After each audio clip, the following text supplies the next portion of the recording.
भयो Happy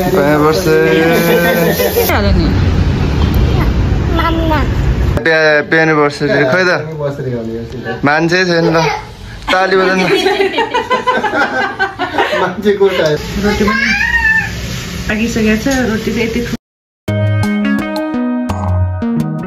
hello everyone, नमस्ते. स्वागत छ 6 PM YouTube च्यानलमा. देश विदेशमा रहनुहुने सम्पूर्ण मेरो YouTube परिवारलाई धेरै माया र धेरै सम्झना भन्दै आजको यो नयाँ भिडियो स्टार्ट गर्दैछु.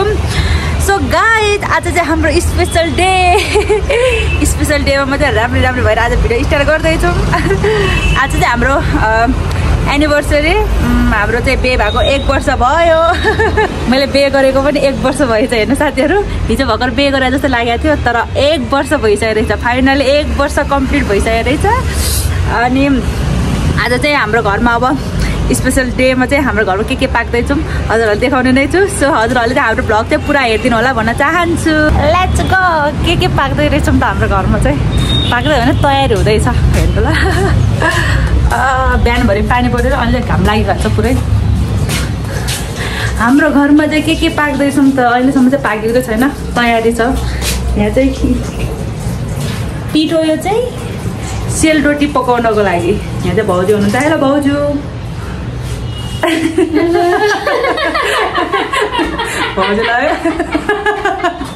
भाउजू लजाएर भाग्नु भएछ कि कञ्चन बाहिर लुकेर बसिरहेको छु. भाउ कञ्चन त्यहाँ लुकेर हेरिरहेछ होइन. यति लजाउँछ कि कञ्चन त झन् पुरै. अब भविष्यमा भ्लगर बन्ने भन्छ, तर ऊ चाहिँ भविष्यमा भ्लगर चाहिँ बन्दैन. हेर्नु साथीहरू, अब हजुरहरूलाई हामीहरू सेलरोटी पकाउने भिडियो देखाउने नै छौँ.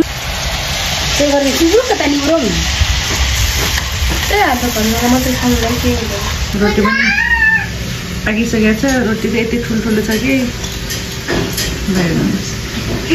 सेलरोटी. आलुको तरकारी बनाउनु. यहाँ आलु रेडी छ. यहाँ सेल पाकिसकेका छन्. छोपेर राख्नु पऱ्यो. त्यसपछि यहाँ चाहिँ मासु पाक्दैछ. मासुमा हाल्नुलाई सामान रेडी छ. हाम्रो चाहिँ यहाँ मासु पाकिसकेको छौँ. हेर्नु साथीहरू, पाक्न लाग्यो. पाकिसकेको चाहिँ छैन, पाक्न लाग्यो है. यस्तो हुँदैछ हाम्रो मासु चाहिँ. अनि यहाँ हाम्रो आलु चाहिँ पाकिसकेको छ. हेर्नु है, यो चाहिँ आलुको तरकारी. यस्तो छ आलुको तरकारी चाहिँ. हेर्दै खाउ लाग्ने मासु यस्तो छ. हेर्नु, कराई चाहिँ नहेर्नु होला, मासु मात्र हेर्नु है. पल्लाइनु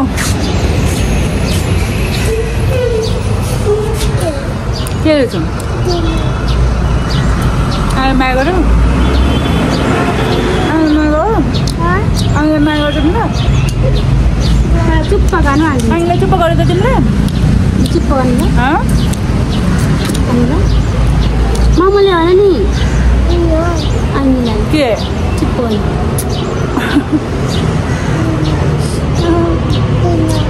गर्नु नानीलाई यसो गर्नु दिन्न. आमाले गर्नु.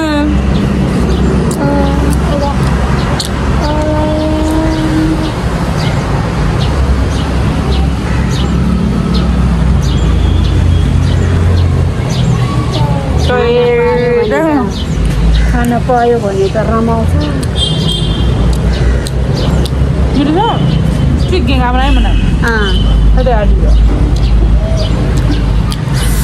सो हाम्रो चाहिँ सबै कुरा खानेकुरा चाहिँ पाकिसकेको छ. अब चाहिँ हामी चाहिँ अब तयारी गर्न लाग्यो केक काट्नलाई. डक्कल रुन्ची हो. तिमी रुन्ची हो तिमी. आज चाहिँ हाम्रो एनिभर्सरी, फर्स्ट एनिभर्सरीको बेलामा चाहिँ मेरो बुढीले चाहिँ यस्तो मिठो खानेकुरा बनाएर चाहिँ सेलरोटी मासु पकाएर चाहिँ रेडी भएर ठ्याक्क बसिराखेको रहेछ है.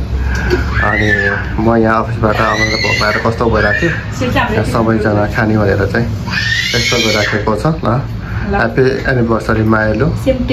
I love you so much है. यस्तो मिठो खानेकुरा बनाइराखेको छ. अब चाहिँ हामी खानातर्फ लागौँ. हाम्रो चाहिँ यहाँ विवाह भएको 1 वर्षको अवसरमा चाहिँ हामीले चाहिँ खासै कसैलाई चाहिँ इन्भाइट गरेन। हाम्रो परिवार जो जतिजना हुनुहुन्छ उहाँहरूसँग बसेर चाहिँ हामीले सानो सेलिब्रेसन गर्ने भनेर चाहिँ मायाले केक यसरी यो बनाएर राखेको रहेछ, यसरी खाने भनेको चाहिँ होइन। मैले चाहिँ खासमा अलिकति गरौँ कि भनेको, तर मायाको यो अवस्थाको कारणले गर्दा पनि हामी बाहिर कहीँ कति जाने अवस्था भएन। हामीले यो फर्स्ट एनिभर्सरीमा हजुरलाई बोलाउन नसके तापनि हामी अर्को एनिभर्सरीमा पक्कै अवश्य पनि बोलाउनेछौँ होइन। यो लामो भिडियो के कस्तो भन्दा पनि अझै पनि हामी धेरै कार्यक्रमहरू गर्न बाँकी छ, केकहरू काट्न बाँकी छ।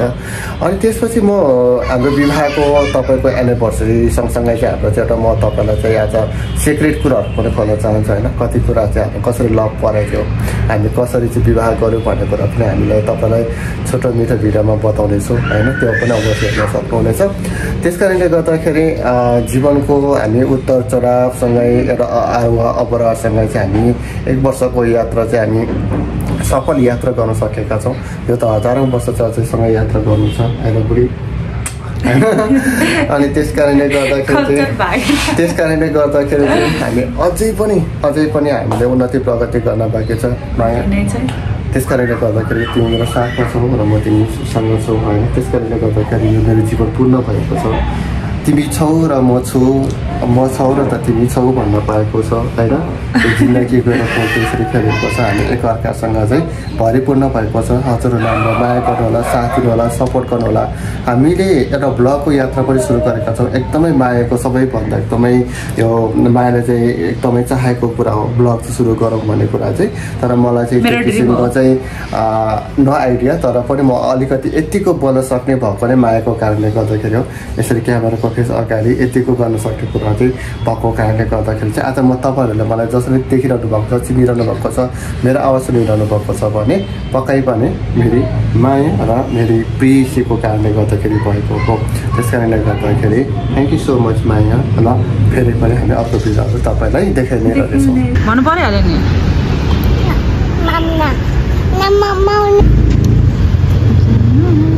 कञ्चन कसरी खान्छ अरे हो कि मुख छोपेर खान्छ त कञ्चनले। शादी के लड्डू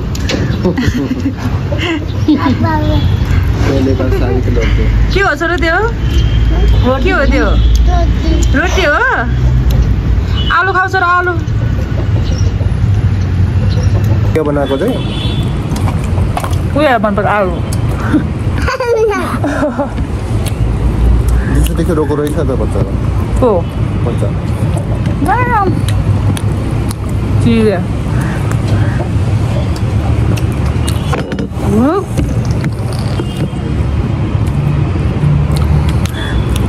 सानदाले मलाई बिहान रोटी देखाइरहेको छ।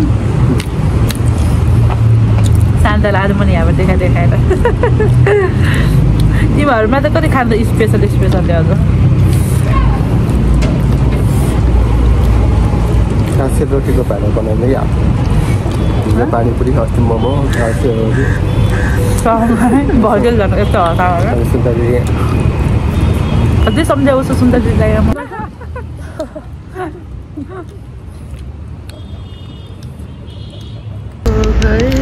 मिठो छ छोरो मिठो छ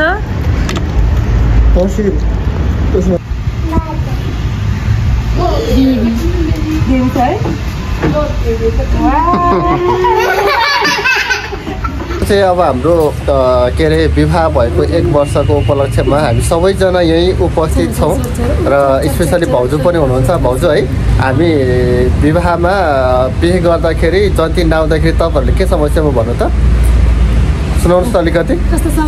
तपाईँ हामी 3 बजे कति निर्धारित समय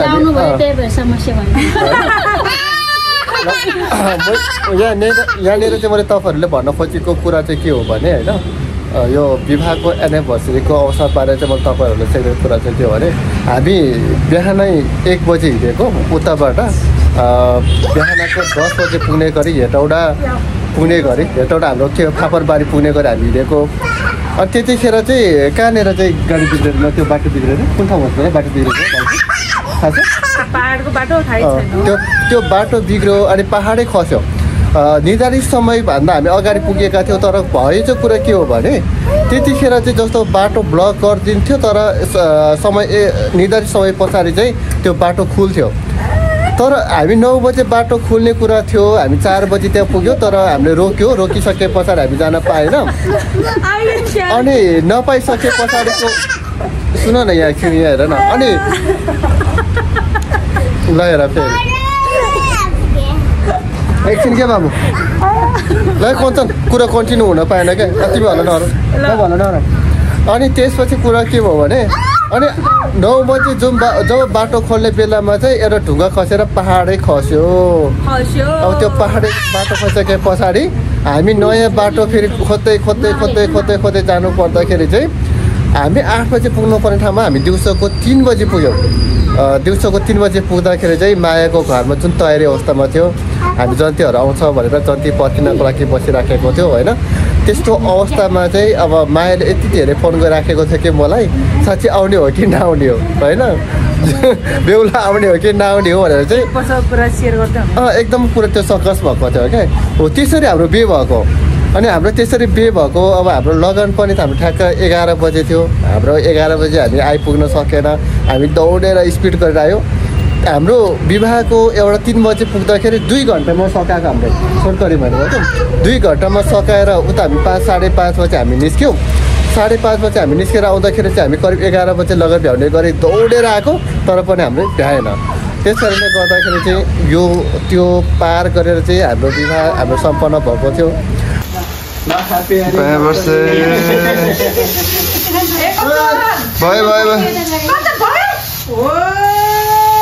भयो क्या भयो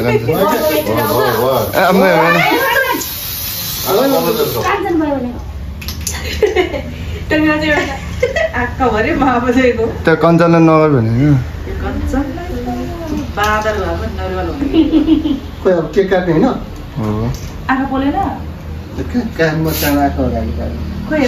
कहाँ आँखामा हाल्ने त नि कञ्चन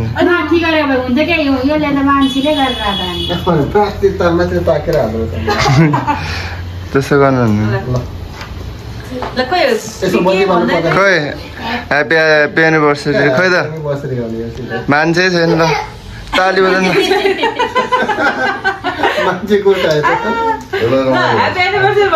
खोइ ह्याप्पी एनिभर्सरी दिदी भेनाजु ल भइसक्यो त अब खुवाउने त नि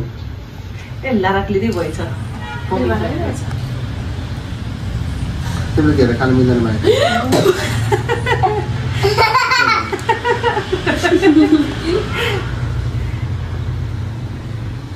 अलिकति मात्र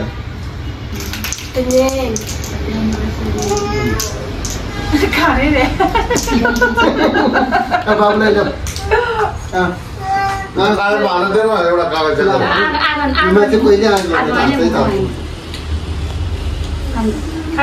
ल भयो ल सक्यो काम पऱ्यो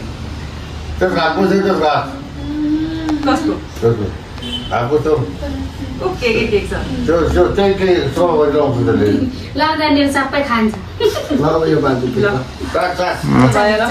भयो